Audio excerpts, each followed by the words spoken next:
Bonjour mesdames, bonjour messieurs, bienvenue dans la zone sportive avec Georges Benouima. Bonjour Georges.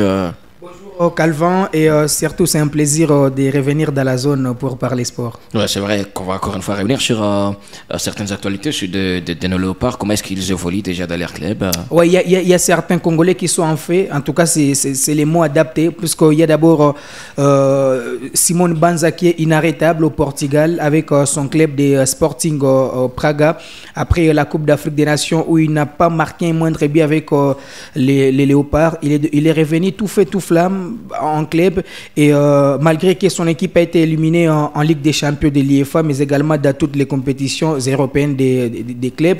En tout cas, ce Congolais se porte très bien. Ce lundi, il a signé un doublé permettant à son équipe de s'imposer en déplacement sur les scores de 5 contre 3 et puis ça fera 21 buts pour l'international congolais en championnat. Il est désormais deuxième meilleur buteur du championnat portugais.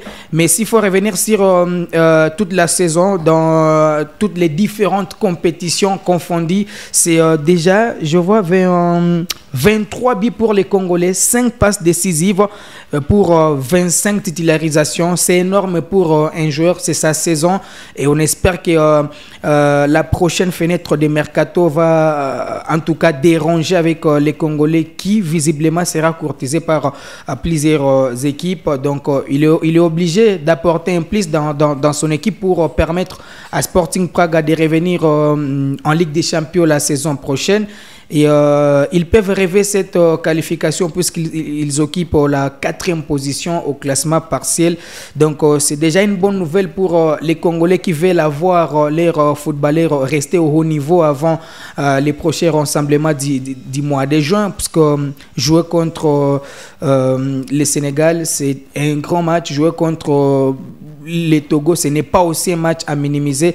Donc déjà avec ce niveau de Banza, on espère que les Congolais pourront faire du mal à cette sélection sénégalaise. Il y a deux autres Congolais d'ailleurs qui se sont croisés, c'est lundi. C'était un duel entre Grady Diangana qui joue avec West Bromwich et l'autre Edoka Yembe qui évolue avec la formation de Watford. Et dans ce match, c'est Edoka Yembe qui a été premier à ouvrir les scores pour la formation de Watford qui jouait en déplacement. Et il a été imité par son coéquipier. Alors, son compatriote Grady Diangana qui était sur les bancs de touche a réalisé une entrée époustouflante puisque lorsqu'il a remplacé son coéquipier, il a réussi quand même à faire 2 passes décisives permettant à son équipe de faire un match nul. Donc dans un seul match entre deux équipes, on a vu quand même des internationaux congolais qui ont brillé. L'un a été en Côte d'Ivoire avec les Léopards pour la Coupe d'Afrique des Nations, c'est Grady Diangana, et l'autre c'est Doka Yembe qui s'était blessé pendant la préparation et il avait loupé la phase finale de la CAN. Déjà avec ce niveau, il totalise 5 buts pour un meilleur récupérateur, c'est intéressant.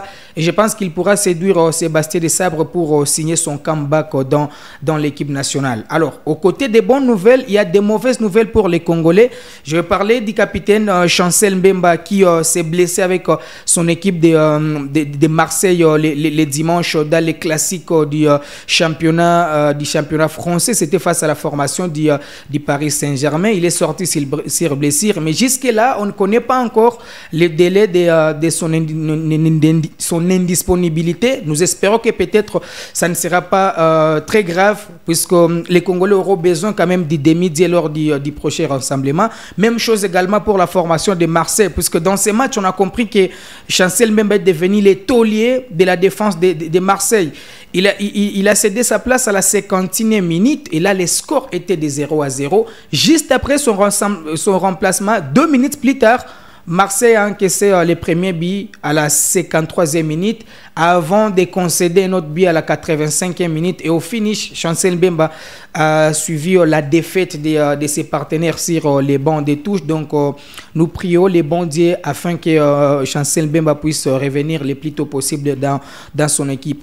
La mauvaise nouvelle également, c'est la suspension du gardien du tout-puissant Mazembe, Siadingu Siabadio, qui a été suspendu par la direction du tout-puissant Mazembe, tout simplement parce que une vidéo a circulé sur les réseaux sociaux montrant les joueurs congolais dans sa voiture en train de proférer des injures à certains des cadres de l'équipe, dont l'entraîneur des gardiens Robert Kidiaba, le secrétaire de l'équipe Frédéric Kitengi, et voire même le président Moïse Katumbi. Donc après cette vidéo, il est venu pour s'expliquer, disant qu'il ne faisait que dédicacer cette chanson à ses dirigeants. Pourtant, c'est une chanson qui parle du malheur.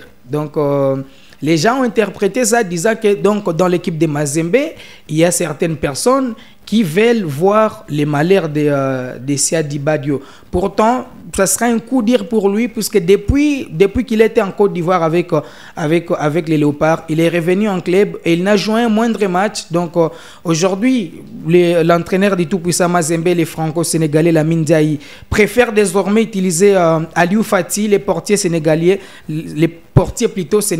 en lieu et place de Siadi. Déjà avec cette suspension, il aura du mal à revenir dans les plans de Lamine Ndiaye, et ça ne va pas les permettre de revenir dans l'équipe nationale, puisque si Siadi était le seul joueur évoluant au pays à être appelé dans l'équipe nationale, c'est parce qu'il était titulaire avec les tout-puissants Mazembe. Mais là, la hiérarchie a changé, il est passé d'un titulaire à un réserviste. Et il aura en tout cas, il aura du mal à revenir dans les plans de Lamine Ndiaye. Pourtant, il a l'occasion de briller, puisque au-delà du championnat national où Mazembe qualifie à l'étape des play-offs, Mazembe également joue la Ligue des champions de la CAF. Les samedis passés, c'était les matchs allés des quarts de finale, où ils ont été tenus en échec par la formation des Petro Atlético. Déjà la semaine prochaine ici, Mazembe sera dans l'obligation d'aller chercher la qualification en Angola. Donc c'est une mission qui s'annonce difficile, mais pas impossible pour les Corbeaux. Et voilà. Et le prochain match de la RDC, c'est pour quand déjà? Ouais, c'est pour les mois de juin.